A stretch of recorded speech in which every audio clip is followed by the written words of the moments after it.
तो इन दिनों मैंने ना एक नई बात सीखी है, तो सोचा आप लोगों से डिस्कस करूं ताकि आपके भी काम आ जाए, क्योंकि मेरे तो काम आएगी अभी, क्योंकि मैंने तो सीख ली।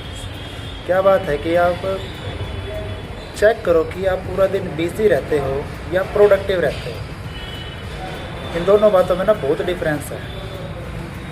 क्या होता है कि हम पूरा दिन बिज़ी रहते हैं, जब भी किसी का फ़ोन है, यार बिज़ी हूँ, थोड़ा सा बाद में करता हूँ। बिज़ी होना ना होना मैटर नहीं करता। अगर आप उस डायरेक्शन में नहीं चल रहे जिस डायरेक्शन में आपको जाना है, मान लो आपने कोई गोल सेट कर रखा है और उस गोल की तरफ अगर आप चल रहे हैं तो ठीक है। अदरवाइज़ अगर आप उस गोल से हटकर कुछ और काम कर रहे हो ना और फिर आप बिज़ी हो, तो उस बिज़ीनेस का कोई बेनिफिट नहीं मिलेगा आपको। और वही अगर मान लो आपने कोई गोल सेट कर रखा है, भले ही आप उस गोल पे 2 घंटे काम करो पूरे दिन में, लेकिन करोगे तो वो क्या हो जाएगा, प्रोडक्टिव हो जाएगा, क्योंकि आप उस डायरेक्शन में ही चल रहे हो जिस डायरेक्शन में आपको जाना है। फ़र्क समझना है दोनों बातों में कि भाई बिज़ीनेस क्या होती है, प्रोडक्टिव क्या होती है।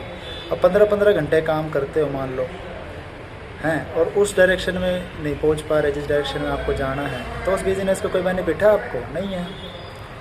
और वही अगर आप मान लो दिन के 2 घंटे काम करते हो उस डायरेक्शन में जिस डायरेक्शन में आपको जाना है, जहाँ पर आपको पहुँचना है, तो आप भले ही 15 घंटे काम नहीं कर रहे हो, लेकिन 2 ही घंटे काम कर रहे हो, लेकिन प्रोडक्टिव काम कर रहे हो, तो आप पहुँच जाओगे वापस। धीरे धीरे पहुँचो, लेकिन चाहे पहुँच जाओगे वापस। तो ये जो डिफरेंस है ना, ये अब मैंने इन दिनों सीखा है, पता चला है कि हाँ, बिज़ी होना और प्रोडक्टिव होना क्या होता है। बिज़ी होने से कोई मतलब नहीं है। अगर आपकी ग्रोथ नहीं हो रही है तो आपको कैसा होना है, प्रोडक्टिव होना है, ना कि बिज़ी।